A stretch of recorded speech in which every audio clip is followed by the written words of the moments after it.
welcome to the course Culturally Responsive Built Environments.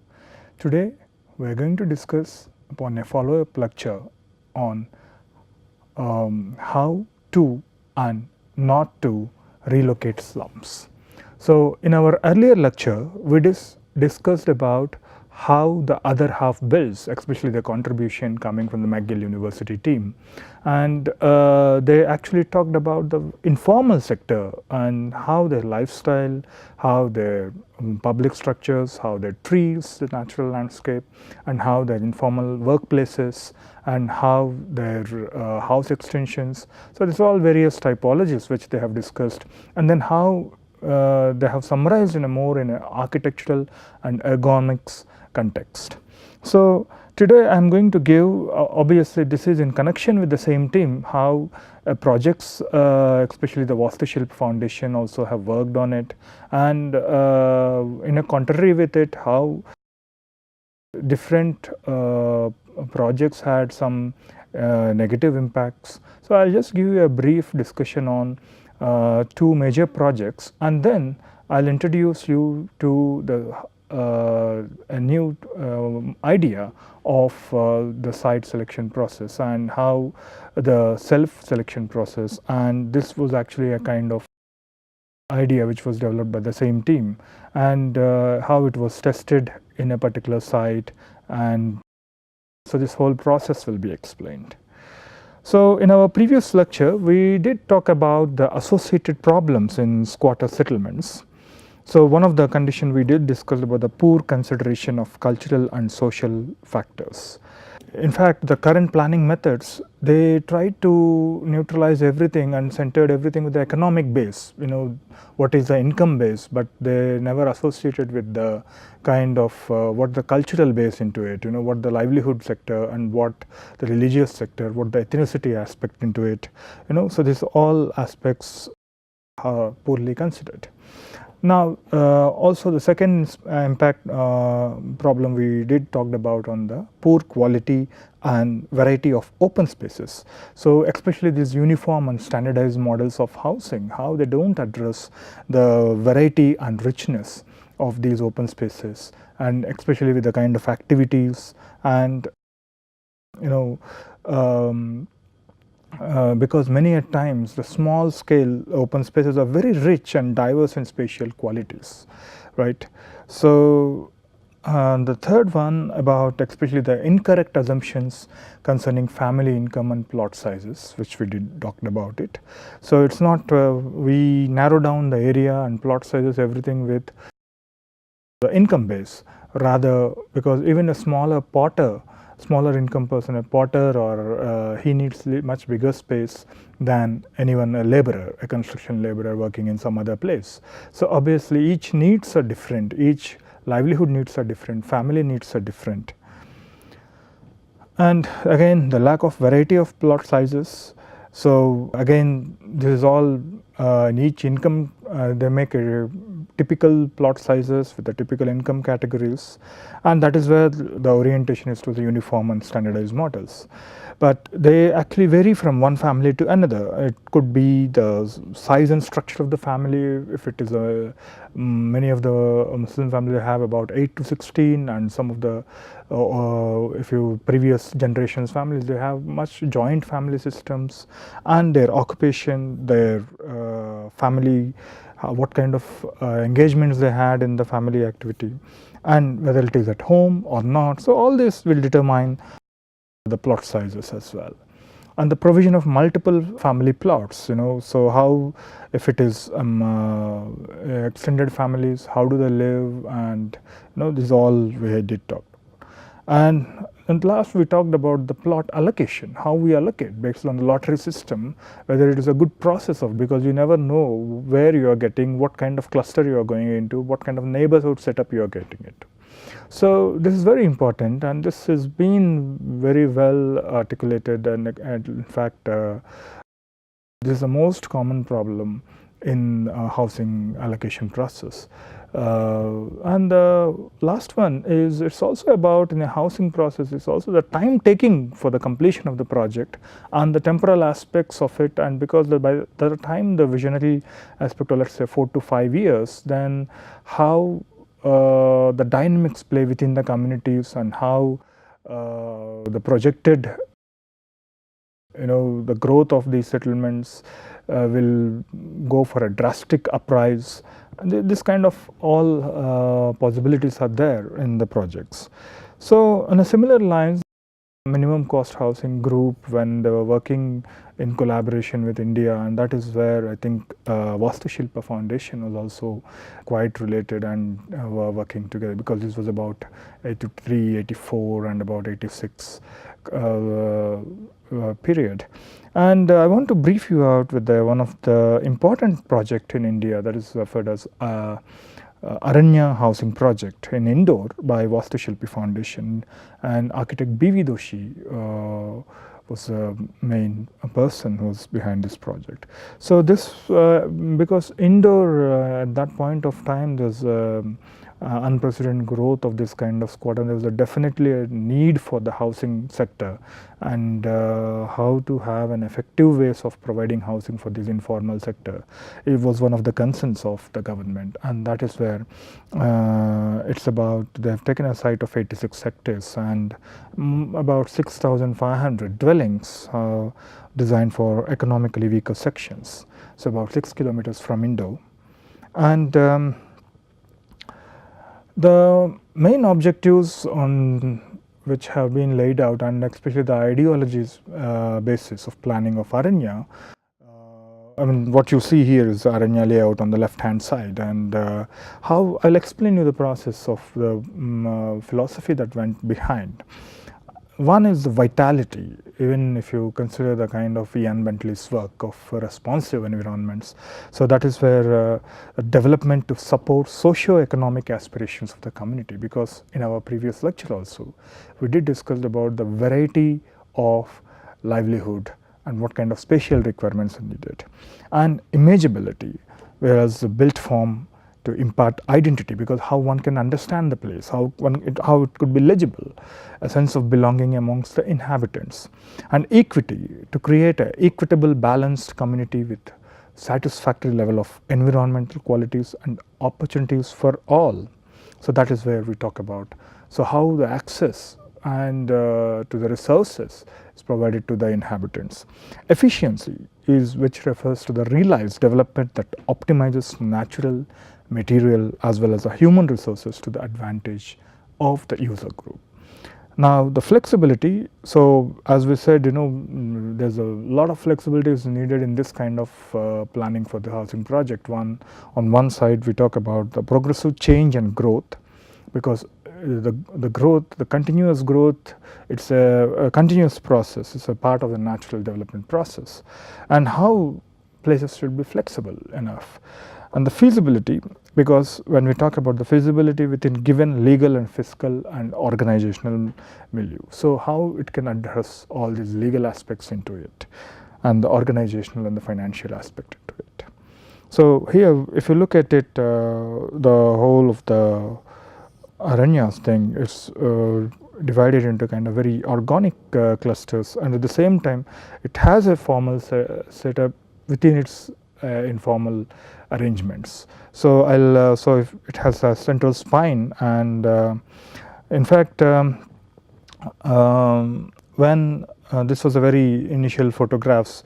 So in fact plannings of what the service infrastructure is also important, because whatever the process you are going to do, it is also important to look at how the service infrastructure can also makes the skeleton of your master plan.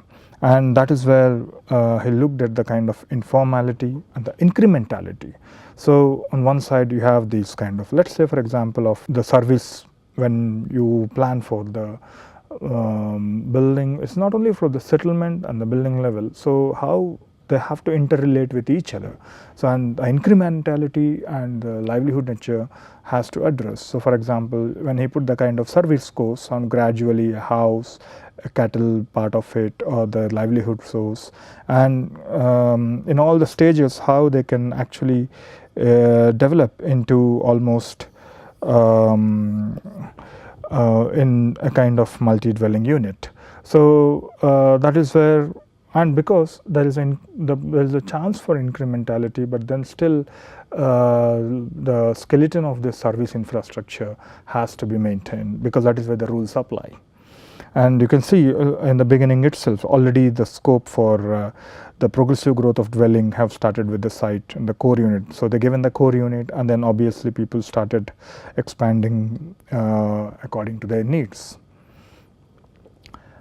And as I said again, how the service infrastructures positions also becomes a part of the public place, how where the children can play, and where how we have demarcated certain places for temples, and how these kind of offsets within these dwelling units also created some sense of public spaces or the semi-public places. So, this is an important aspect, and that is where it brings the informality, the frugality into it, and it also talks about, because it also comes from the kind of village atmosphere, because many of the people coming from the coming to the informal sector, obviously they are the migrants from the villages. So, how this informality is to be brought within the formal arrangement.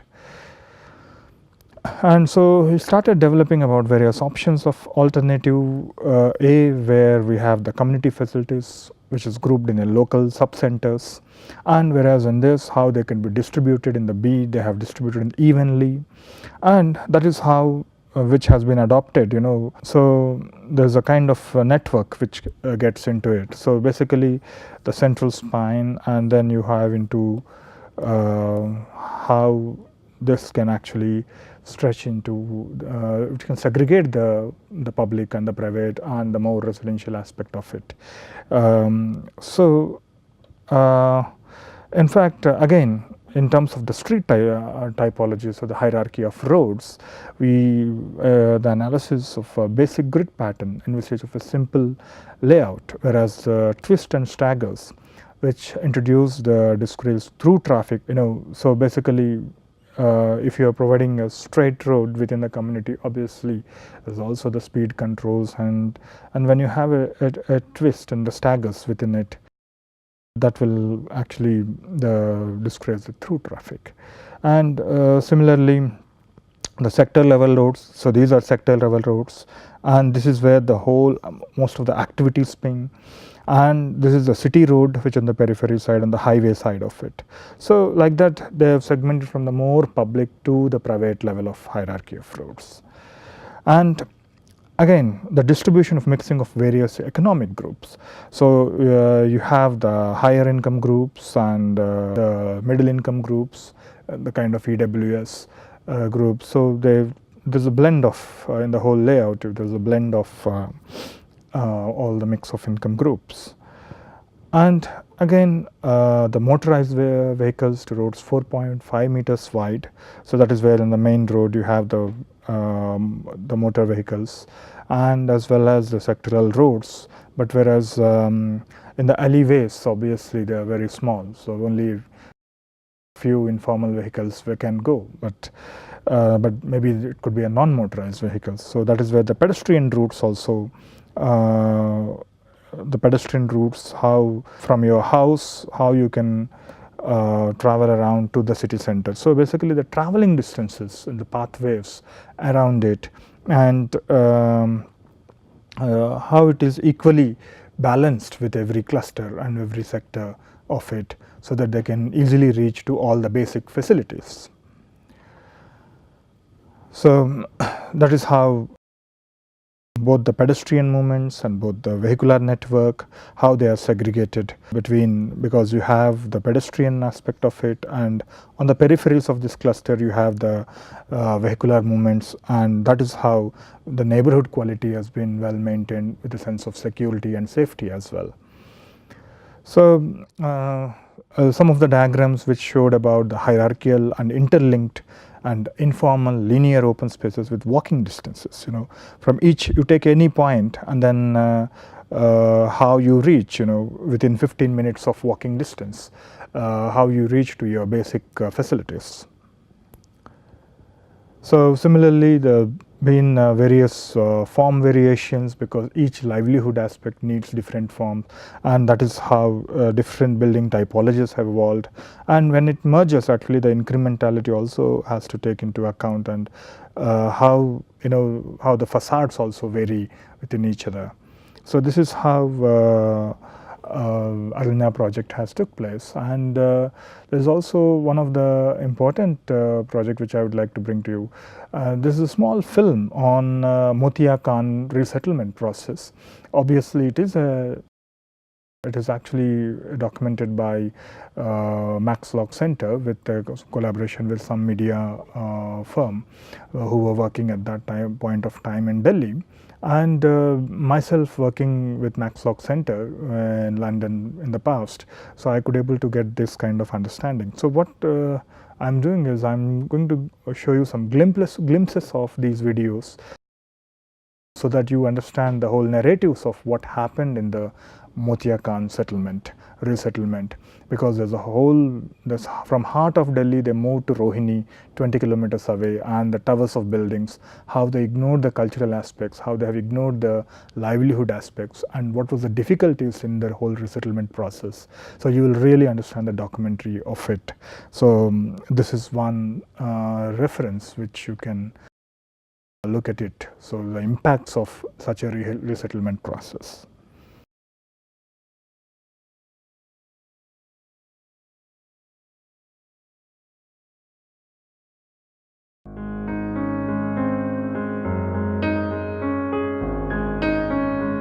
इस जगह सारी कमियां हैं, जैसे पखाने की कमियां, नाली की कमियां, पानी की कमियां।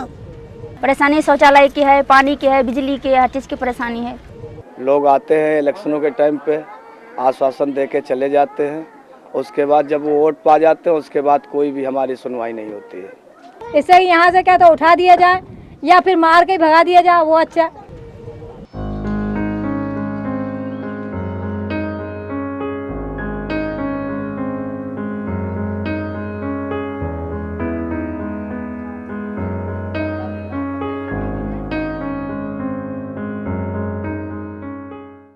हमारे को ना रोटी मिलती है ना पानी मिलता है, और इतने बच्चे परेशान हो रहे हैं हमारे, और हम विधवा लोग हैं, हमारे को कोई काम नहीं है, धंधा नहीं है यहाँ पर। मतलब वही जो झुग्गियों की व्यवस्था थी वही व्यवस्था यहाँ है, और कोई व्यवस्था अलग हटी नहीं।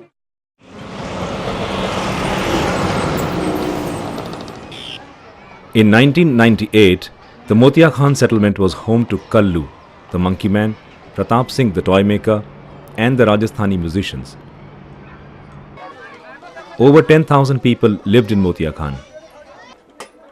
While these people earned their incomes in diverse ways, they all had one thing in common. They lived in a slum in the heart of Delhi. They chose to do this because of their close proximity to some of Delhi's busiest business and tourist centers: Connaught Place, Karol Bagh, India Gate, Chandni Chowk, and Paharganj.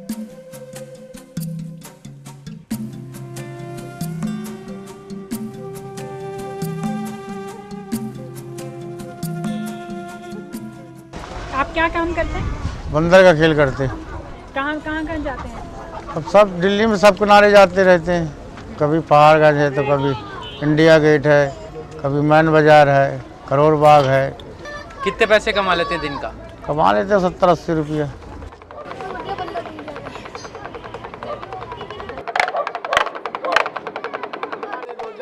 जाने दो मर जाएगी। ए बूढ़े सुनो तो। लगभग मुझे 13-14 साल हो गए यहाँ पे। दोस्त यारों ने बताया कि गुलेल का काम करो, थोड़ा बहुत हो सकता है कि वो सब गुजर बसर हो जाए। महीने में समझ लो लोगों का खर्चा निकाल के अपना बच्चे के नाम से 400 रुपये महीना जमा कर देते, बस ये खाना पीना हो जाता है।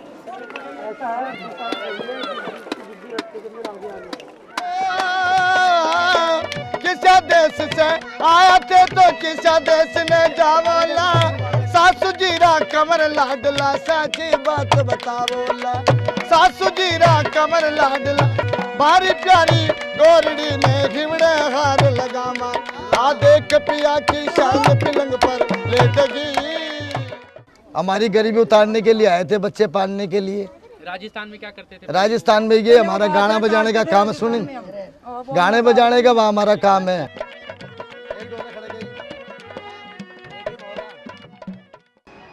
People chose to live in Motia Khan for another crucial reason: the proximity to a large number of middle and high-income residential areas. Many women living in Motia Khan worked in such houses as domestic help, providing a critical addition to the family income. Clusters such as Motia Khan represent a hub of social and economic relationships. Many of Motia Khan's residents have spent their entire lives here.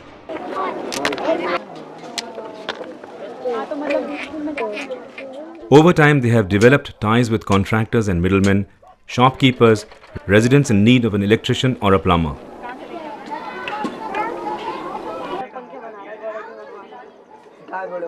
They have also developed complex social ties within and outside their community, ties that help tide over particularly difficult times, as well as provide the possibilities for increased sources of income. But every day, Kallu, Pratap Singh and many others like them return to Motia Khan, to unhygienic, cramped living quarters. Open sewers are a part and parcel of slum living anywhere in the world, and Motia Khan was no different. Drinking water passed close to the settlement, but this water was intended for regular authorized colonies. Motia Khan residents found ways to use this water, but it was neither legal nor hygienic.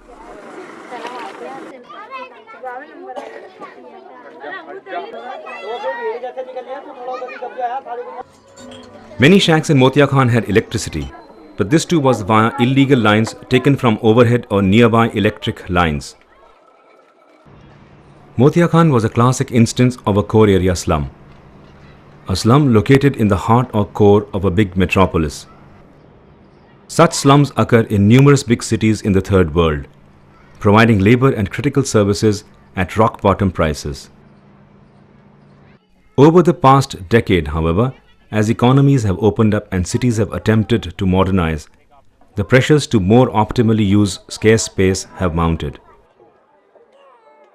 The presence of a slum cluster on prime real estate is increasingly seen as a poor rationalization of scarce resources. Inevitably, governments have worked to relocate these slums to the periphery.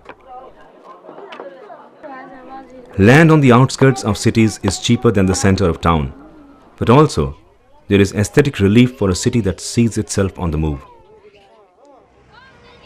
In discussions with Delhi authorities, most residents of Motia Khan indicated they were only too keen to move as long as they were taken to a relatively clean environment and to a location not too far from their places of work.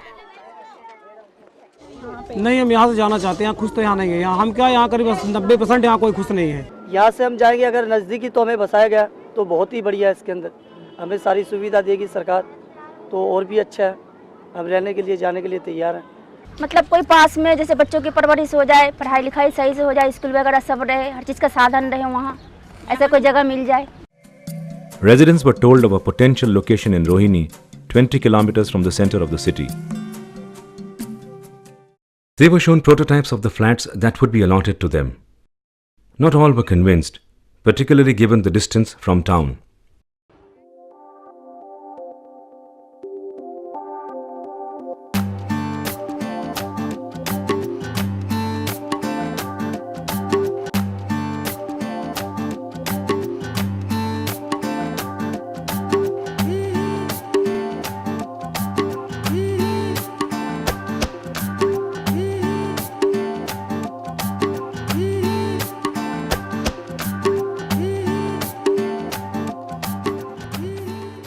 यहाँ से बाहर भेज दिया हमें 30 kilometre या 20 kilometre दूर पे भेज दिया, वहाँ से आगे यहाँ पे रोटी नहीं कमा सकता है। वहाँ के आने जाने में यहाँ का समय व्यतीत हो जाएगा पूरा। ज़्यादा दूर फेंक देंगे तो हमको क्या खाएंगे फिर? गरीब आदमी अगर कमाए कहाँ, अब उतना किराया भाड़ा करके कहाँ आ सकते हैं यहाँ शहर में? दिल्ली के चौतरफ यानी कि बीच के किनारे में बैठे हुए हैं हम। बीच के धारा में हम बैठे हुए हैं ताकि हमें शहर भी नज़दीक है, हमारे इलाके भी नज़दीक है, जहीं जहीं हम जाना चाहते हैं प्रोग्राम हमें सही हमारे बच्चों के लिए मिलता है। अगर दूर चले जाएंगे तो वही दुख का दुख होगा। In discussions with the authorities, November 2002 was mentioned as the deadline to move. But the bulldozers arrived 4 months early, in July itself. Overnight, the residents of Motia Khan were forced to move to Rohini. It has been a difficult transition. There were 2,016 one-room tenements and 504 shops. Each flat was 18 square meters, and the size of the entire plot was about 24.7 acres. When people arrived in Rohini, they found the flats were not provided with water connections, and so residents depend for their water on tankers supplied by the MCD or Municipal Corporation of Delhi. Some days the tankers come, others they do not.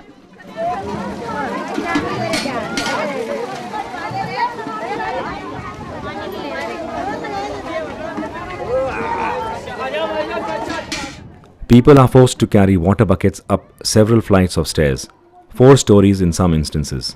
इतना ऊंचा है, 5वीं मंजिल पे हमारा भी चढ़ाते चढ़ाते सांस फूल जाता है।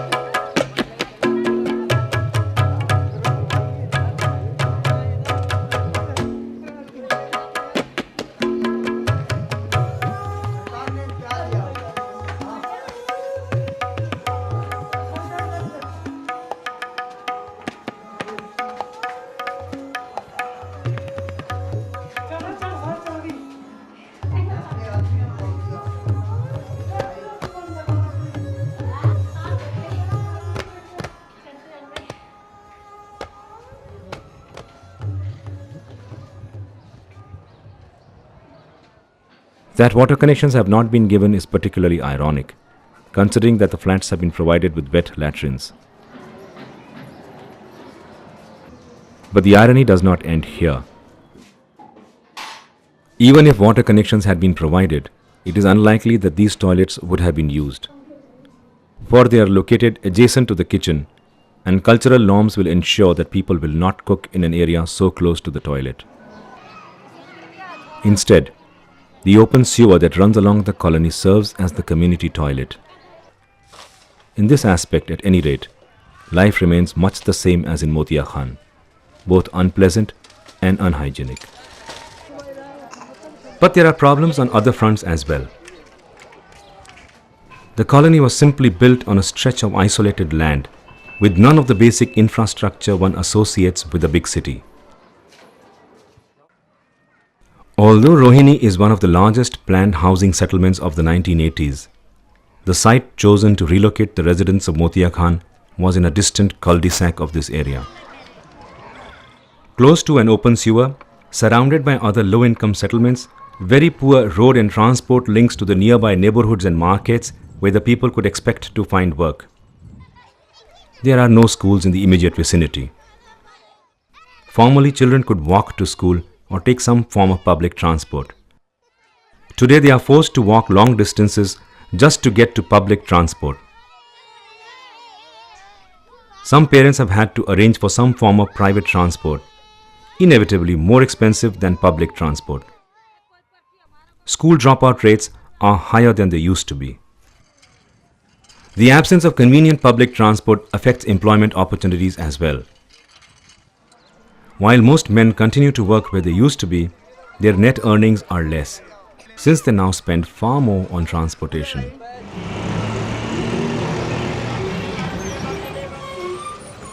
The long commute eats into precious time that could be spent earning or at leisure. Either way, the move to Rohini has resulted in a decline in the quality of living. इन सबसे बड़ी समस्या ये है यहाँ पे कि यहाँ पे काम धंधा नहीं ना, बिल्कुल नहीं ना। जो गरीब इंसान वहाँ पे 2 वक्त की रोटी कमाता था, रिक्शा चला के यहाँ से बिल्कुल जा ही नहीं सकता है। यहाँ से कितने लोग वापस मोतिया खान जाते हैं काम पे? यहाँ काम पे 60% जाते हैं, 100 में से 90% वहीं काम के लिए जाते हैं, बल्कि 95% ही।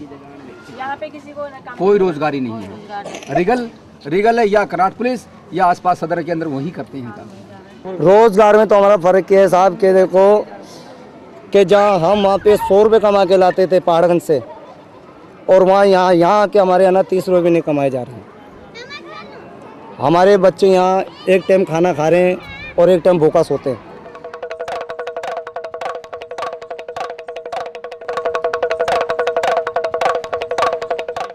Someone like Kallu, the monkey man, suffers even more than the other inhabitants of this new colony. Public transport is not authorized to carry the monkeys. So either he takes a lift with someone else traveling in a private vehicle, a rare occurrence, or he bribes an autowala to take him. Inevitably, earnings have dipped. बस वाले बंदर को लेते नहीं, सिली beer वाले 150 रुपये से कम जाते नहीं। अब 150 इधर से हो, 150 उधर से हो, 300 रुपये कमाई नहीं, 300 रुपये कहाँ से देंगे? तो पास में कुछ कॉलोनीज में, ये कॉलोनी में क्या हो, चुटकी चुटकी आटा देते हैं कॉलोनी वाले, तो उसमें कहाँ गुजारा होगा? The move has had its biggest impact on women. Since the relocation site in Rohini is surrounded on all sides by low-income areas, there are fewer employment opportunities as domestic help. 99% औरतें हमारी घरों के काम करने जाती थी, मेहनत मजदूरी, उससे सबसे बैठी हैं। अब ये देखो कि उन बच्चों का हाल क्या होगा। जो औरत 1800 रुपये कहीं से कमा लेती 4-6 घरों से, उससे भी बैठे हैं। मोतिया खान में हम चौका बर्तन का काम करने जाते थे, यहाँ में चौका बर्तन वाले भी कोई नहीं लगा रहा। 20-20 हज़ार लेने के बाद हमारे को जमानत लेके आओ, हम किसकी जमानत लेके आए? कहाँ जाए काम के लिए बताइए? वहाँ तो बाज़ार नज़दीक थे, चले जाते। यहाँ कितनी परेशानी होती है।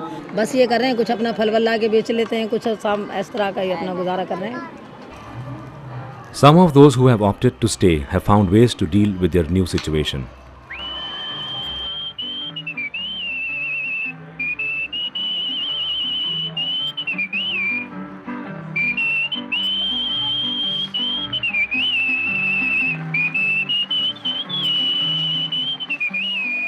Pratap Singh has motorized his cycle rickshaw.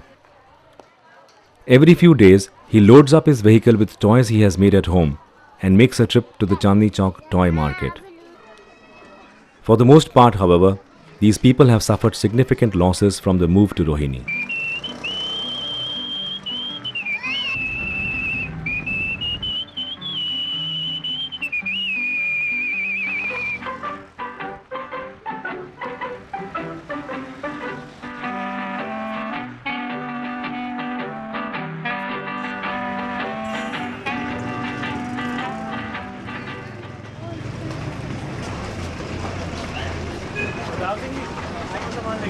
नहीं ये तो ये आपसे दूसरी जगह जाएगा। कितना दूर है ये बगल में? But over and above all these inconveniences, inhabitants of Motia Khan fume over financial dealings of the Delhi Development Authority or the DDA. During earlier discussions, these people were promised one-room flats for approximately 10,000 rupees, which was later increased to 20,000 rupees. But when they shifted in, they were told that this was only the initial payment. They would have to pay another 36,000 rupees in 180 installments or lose their allotments. हमारे बीच में जो आए थे वो ऐसे गुप्ता आए थे। इन्होंने ये कहा कि मात्र 10,000 में हम तुम लोगों के लिए फ्लैट बना रहे और आप लोगों को 10,000 में फ्लैट हम देंगे। तो हमारे कुछ पब्लिक भाई जितने भी बैठे हुए थे उन्होंने कहा 7,500 रुपया तो हमको ज़मीन का देना ही पड़ेगा, और 2,500 अगर गवर्नमेंट हमसे ज़्यादा ले रही है और उसमें मकान बना के दे रही है तो ये तो बहुत ही अच्छा है। उसके बाद इन्होंने क्या स्कीम घुमाई, उसके बाद इन्होंने 20 कर दिए। अच्छा 20 पे पब्लिक कोई राजी नहीं थी। ज़बरदस्ती हमारे साथ मोतिया खान में तोड़ फोड़ हुई। फिलहाल हम लोगों ने कोई संघर्ष उनके साथ नहीं की, जैसा उन्होंने कहा वैसा हम करते गए। यहाँ तक के कि हमसे 20,000 कह के 25,000 रुपया लिया गया, क्यों पानी का मीटर का अलग लिया गया, बिजली के मीटर का अलग लिया गया, हर चीज़ का पैसा अलग अलग लिया गया।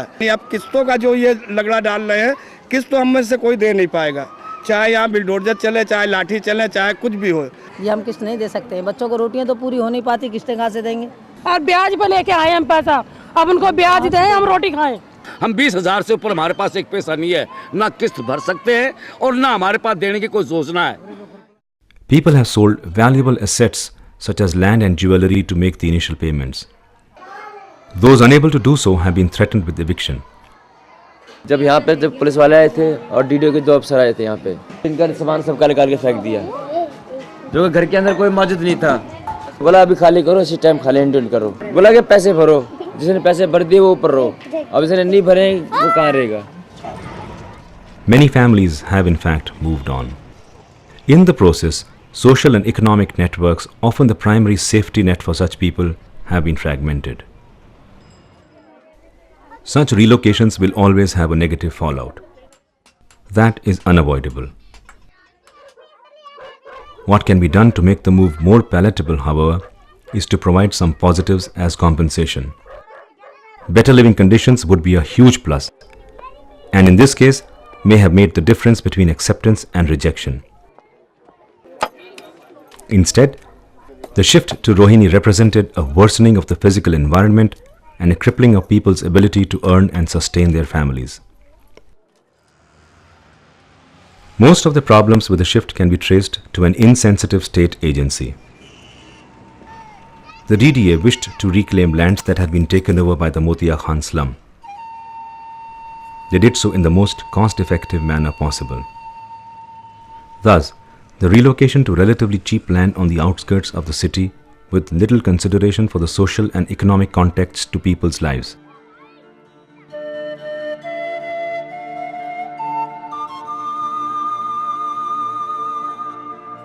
The least that can be done to minimize the trauma associated with such moves is for such agencies to work with affected people prior to the move. Basic requirements such as schools, health services and public transportation need to be provided before forcing people to move to new locations. Flat designs must be approved by future users before construction starts, if only to avoid basic pitfalls such as locating a toilet next to a kitchen. And finally, there is a need for transparency in the complete process, such that there are no hidden costs that surface after the event.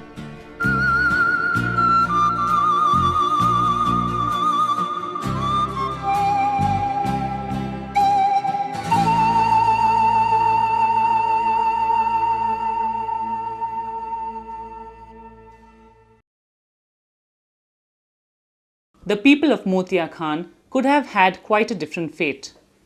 While the area was still intact, even though threatened with the bulldozers, a research team had looked in depth at the problems and issues faced by the residents of Motia Khan. Interviews were held with many residents. This is where the film discussions in Motia Khan that have just been seen came from. The people told the research team of architects and planners clearly what their worries were and what they would like to see done to make their life better. The researchers drew up alternative plans that would allow those that wish to stay to be rehoused on site, not only for living, but within a concept of places for their work and skills to be carried out. These alternative plans were analyzed as to valuations, building costs, rental returns, and then compared to the plans on the table by the Delhi Development Authority that were totally commercial and allowed for no re-accommodation of the existing residents. High-grade tower blocks and car parking were their priority. The analysis showed that redevelopment could take place with re-accommodation and still be commercially viable. The alternative options compared favorably with the DDA proposal, each depending upon the assumptions taken about the degree of cross-subsidy that should take place. The researchers concluded that these findings should be presented to the authorities and other interested people at a workshop. This was held in Delhi in September 1998. The workshop called for a thorough consideration and scrutiny of the environmental, social and economic costs of relocation by professional planners from academic and research institutions, non-government organizations, the municipal corporation and the State Development Authority. However, bureaucratic procedures overrode these concerns. In the view of the officials, the costs of the building and land acquisition for the resettlement scheme in Rohini had nothing to do with the costs of the Motia Khan redevelopment. The official 15-year-old redevelopment scheme did not take into account the unsustainable costs of dislocation and transport and the lack of employment, education and health facilities. Concerns put forward by the researchers and many others at the workshop were dismissed. The accommodation in Rohini nowhere matched the numbers dispossessed. The interviews with those that were re-accommodated have told their own terrible story. What happened to the rest? The real story here is how to change the attitudes of those in power in the municipal authorities. The assessed needs of the people, and particularly those most vulnerable, need to be given priority over property development, beautification, and broad brush planning.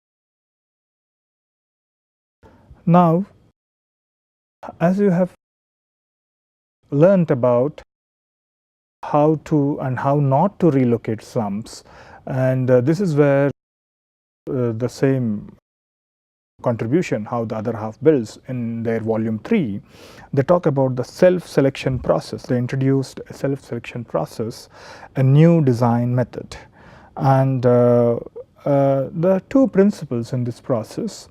So one is the autonomous growth, because that is where the users has to be involved from a micro level of a dwelling design to the settlement level of macro level understanding. The principle 2, which talks about the continuous development, which assumes that development takes place in unbroken cycle of events, and both these principles has to be integrated in the design process.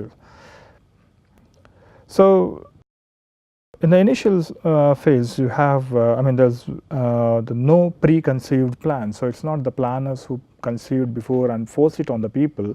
So you have the basic trees and basic site, and then basically you start developing on the assumptions of how people wanted their spaces to be, and in what kind of clusters they would like to be, and how they want to locate, where they want to live. This whole process comes from the people-centered approach, and obviously certain set of rules has to be created, because otherwise there is no control in the whole game. So the progressive infrastructure. So this is again, you have to think about, as I said from the beginning also in the Aranya project, how this planning for the infrastructure also is an important framework within the water supply, the sanitation, the solid waste management. So all this has to plan, and how the clusterization has to go around. Then the self-selection of plots, how they can select according to their preferences, the location of plots, and the freedom of choice regarding regardless of their income level, and how they want to settle down, the cultural ties, the linguistic ties, the ethnicity. So all this also is one process, and the variety of plot sizes. So because each plot size has to be varied, because as per their conditions, and how they have to select the size, the price. So what they did was a design experiment. So this design experiment actually is a small testing process with the students, and so what they did was they selected a small site next to Aranya, and it was a piece of land about 2 233 meters by 121 meters, and they had an preliminary assumptions of a client group of 400 to 450 families and EWS who earns less than $45. The similar way they have the family profiles, clans, ethnicity, all these aspects, and there are about 11 attributes which they have thought about and what determines the plot sizes, and they made a kind of manual of that, a family set of manual.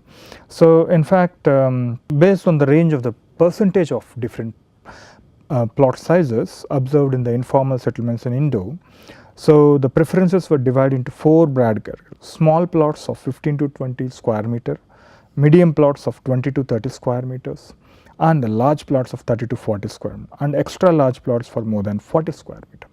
So obviously the above 11 attributes profiles of 550 families were randomly generated by the planner and recorded in a family profile booklet. So what they did was, then they have developed various models. For example, how based on number of occupants, it's a nuclear family or a joint family, how the setup used to be, how the clustering patterns should be. If obviously people used to hire, give a tenancy, so how the tenants used to, how they can hire a small part of their house as a tenant, and sometimes two rooms also for tenancy, how there could be a shared facilities between them, and if it is for a commercial purposes, how it should be. If it is people who are using animals, what kind of spaces they need. If people who are working in home, an informal livelihood like saree making or BD cigarettes, so what kind of places they need. So there are 4 stages in the process. One is the drawing of cards.